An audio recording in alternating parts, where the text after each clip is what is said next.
I want to apologize. It's a story that's grabbed national, gubernatorial sex tape, even international headlines. That scandal rocking Alabama. Imprinting a permanent blemish on Governor Robert Bentley's reputation. Since news of a possible scandal broke, inappropriate relationship between Governor Bentley and his political advisor. Sexually explicit excerpts were released. It's time to put aside his selfishness and step down. The audio of his alleged affair with former staffer Rebecca Mason released by Yellowhammer. Shock. Cliff Sims is the founder of the website. All right, Cliff Sims and Scott Beeson for the Yellowhammer radio program. And radio show. And the embarrassment was going to be unbelievable. Where he adds his personal opinion and backstory behind breaking the headlines. There was a moment after I had heard it that I realized just the impact that it was going to have.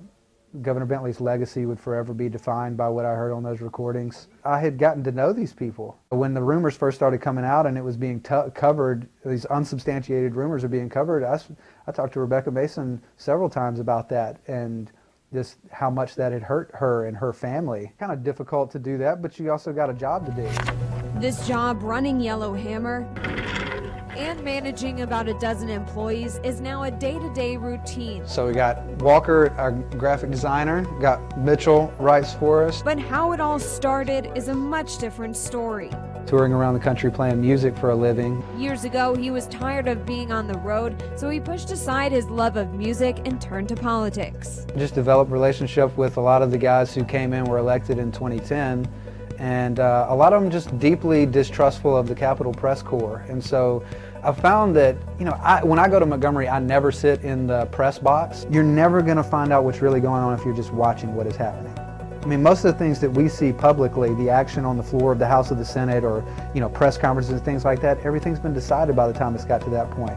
So this, for me, is, since 2009, developing relationships with these people to where if they're going to call anybody with a story, it's going to be me.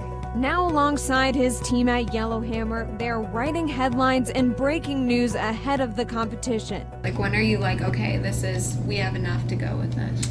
It's not like every day I get up, I'm worried about a lawsuit. Even if we have to post something that's like confidential sources say, that it's never just like one source told me this and I'm going entirely off their word.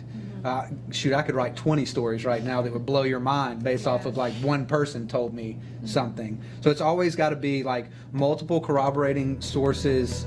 They got to give me some evidence. Evidence so secret, like those recordings, handed over to Sims like a scene out of a movie. You kiss me, I love that. We are all curious about how it happened, curiosity even from people on his staff.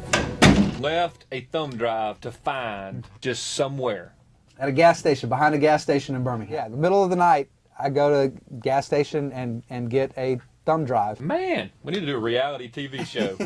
I knew that families would never be the same. So two of them gave you recordings. Did they both come to you separately, or did you one? They don't know who each other are. Governor, do you plan to resign at this point? No. Those secret recordings introduced Yellowhammer to a much broader audience and changed the face of Alabama politics. It's a job that sometimes makes headlines, but doesn't always make friends. Still maintain there was no physical relationship in light of the news hate. One of the administration was really angry. One of their communications people posted on Facebook that the greatest enemy of freedom in this country is confidential sources. And if you look throughout history, Watergate, why do we know that happened?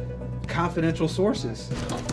Whether or not Yellowhammer is noted as having a lasting impact on the Bentley administration's history, today Yellowhammer hopes to continue its upward trend in a growing digital age. I think this is just a new world when it comes to journalism, and the line is blurred a little bit between who's an opinion guy and who's a hard news reporter. For us, it just comes down to just tell the truth about stuff.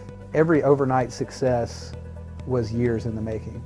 And like we did all these little bitty things right for years to the point that now people recognize what we do.